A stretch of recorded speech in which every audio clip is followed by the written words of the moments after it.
अस्सलाम वालेकुम दोस्तों, मैं आपको अपने चैनल बर्ड ब्रीडिंग में खुशामदीद करता हूं। तो आज मैं आपको बताऊंगा कि हम घर में ना ब्लू टू फिशरी कैसे प्रोड्यूस कर सकते हैं। तो फिशरियां होती हैं ना, वो दो तरह की होती हैं। एक होती है B1, एक होती है B2। जो B1 होती है वो नॉर्मल फिशरी होती है, जबकि जो B2 होती है वो मोस्ट एक्सपेंसिव फिशरी होती है। इससे ना हम मोस्ट एक्सपेंसिव ब्यूटिशियन आगे प्रोड्यूस कर सकते हैं। इसी वजह से इसकी वैल्यू काफ़ी ज़्यादा होती है। जो नॉर्मल फिशरी होती है वो आपको मार्केट से मिल जाती है, नियर अबाउट 3,000 के करीब मिल जाती है। जबकि जो ब्लू टू फिशरी होती है वो आपको 50,000, 80,000 और 1 लाख तक भी मिल सकती है। जो ब्रीडर उसको सेल करेगा, क्योंकि ये बहुत ही लिमिटेड क्वांटिटी में होती है, और जो ब्रीडर इसको सेल करता है ना, वो अपनी मुंह मांगी कीमत लेता है, क्योंकि इससे आगे ना महंगी म्यूटेशन प्रोड्यूस होती हैं। तो उसने अपनी वर्किंग की होती है, तो इसी वजह से ना वो ना काफ़ी पैसे लेता है। तो आप उसको घर में कैसे प्रोड्यूस कर सकते हैं, आज हम ये सीखेंगे। तो जो नॉर्मल फिशरी होती है,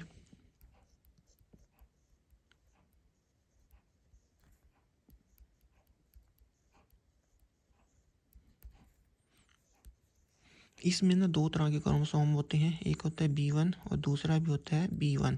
जबकि जो ब्लू टू फिशरी होती है,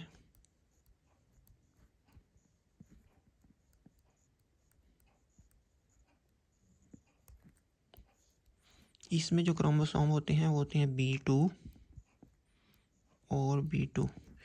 तो हमने ना इसको प्रोड्यूस करना है, ब्लू टू फिशरी को, जिसमें ये दो क्रोमोसोम हो।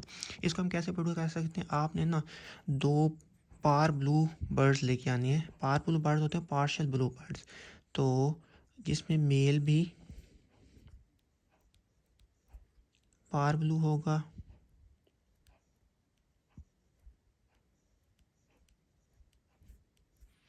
और फीमेल भी पार ब्लू होगी। ठीक हो गया। अब ये जो मेल और फीमेल पार ब्लू होगा, हम दो पार ब्लू बर्ड लेके आए। अब इनमें कौन से क्रोमोसोम थे? इसमें B1 होता है और B2 होता है, यानी कि ये पार्शियल ब्लू होता है।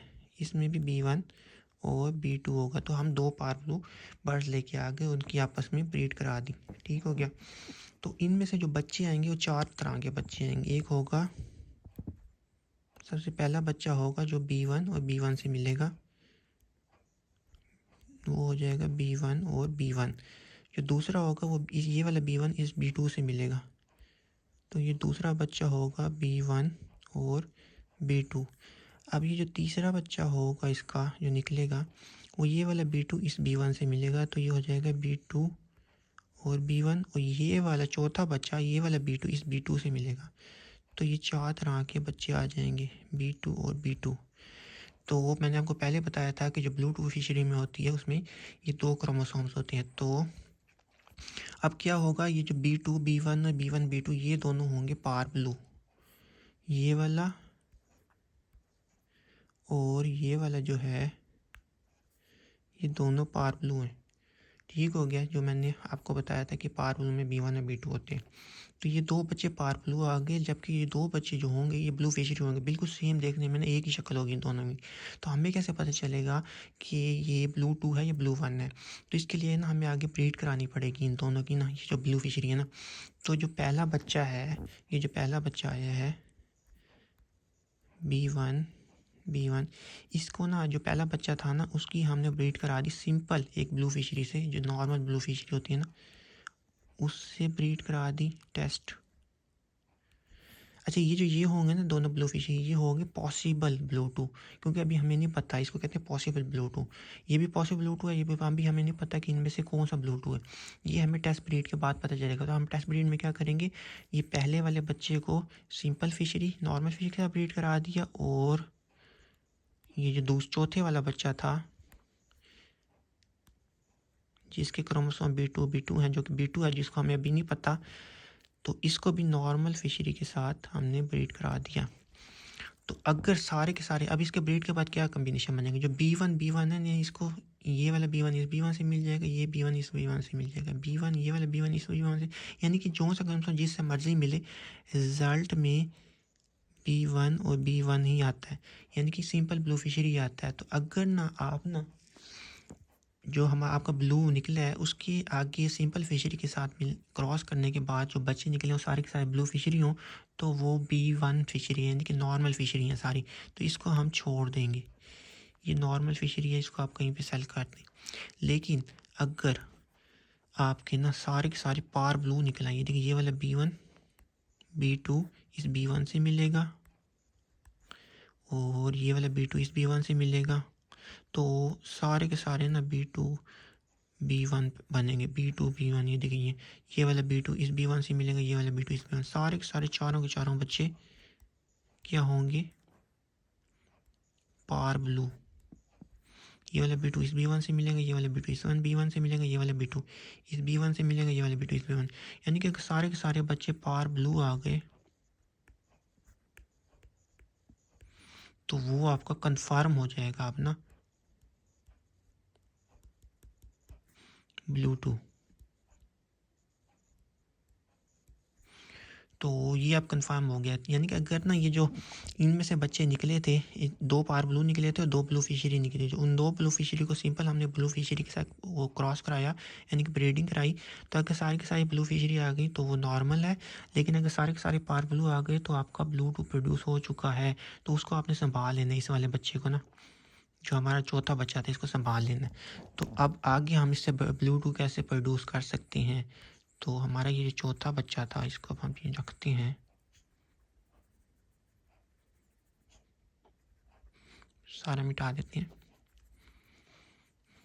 तो ये हमारा चौथा बच्चा था जो B2 और B2 कंफर्म हो चुके हैं, यानी कि ब्लू 2 कंफर्म हो चुके हैं, इसको अगर हम आगे फिर से अगर पार ब्लू के साथ ब्रीड कराएं तो आगे देखें इसमें क्या कॉम्बिनेशन बनते हैं। ये B2 B1 से मिलेगा, दूसरा क्या बनेगा B2 B2 से मिलेगा, तीसरा B2 B1 से मिलेगा, चौथा B2 B2 से मिलेगा। तो आगे हम ना ये हमारा कंफर्म ब्लू 2 था, इसको हम CB कह देते हैं, कल हम कंफर्म ब्लू 2 था, इसको ना अब आगे हम पार ब्लू से ब्रीड कराएं तो ये आगे फिर से ब्लू 2 प्रोड्यूस करेगा। ये देखिए 2 ब्लू 2 और प्रोड्यूस हो गए।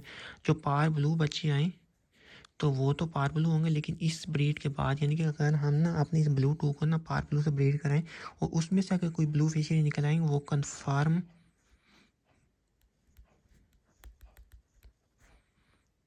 ब्लू 2 होंगे अब। तो इस तरह ना हम आगे ना काफ़ी सारे ब्लू 2 प्रोड्यूस कर सकते हैं। इस वजह से अगर हमारे पास ना एक ब्लू 2 आ गया तो आगे हम बहुत सारे ब्लू 2 प्रोड्यूस कर सकते हैं, उसको एक्सपेंसिव म्यूटेशन के साथ मिला के ना बहुत ही आगे मोस्ट एक्सपेंसिव म्यूटेशन प्रोड्यूस कर सकते हैं। तो ये सबसे ईजी वे था जो आपको समझाना था कि आप ना नॉर्मल फिशरी और नॉर्मल 2 पार ब्लू को ब्रीड करा के ना हम कैसे B2 फिशरी हासिल कर सकते हैं। तो अब ये जो सारी निकलेंगी ना ये जो हमारा कन्फर्म एक दफ़ा हो गया है, तो इसको हम ना आगे किसी भी पार ब्लू से ब्रीड कराएंगे, उसमें से जो फिशरियाँ निकलेंगी ना वो सारी की सारी ब्लू 2 होंगी। तो इस तरह ना आप आगे कम्बिनेशन वो कर सकते हैं, यानी कि आप इसको आप सेल कर सकते हो। इसके जो बच्चे निकले हैं ना इसको आप टेस्ट ब्रीड कराने की ज़रूरत नहीं है, ये कन्फर्म है। तो उम्मीद करता हूँ कि आपको वीडियो समझ लग गई होगी। अगर अभी भी आपका कोई क्वेश्चन है तो मुझे कमेंट्स में बता देना, मैं आपको क्लियर कर दूँगा। वीडियो अच्छी लगे तो उसको लाइक ज़रूर कर देना और शेयर भी कर देना,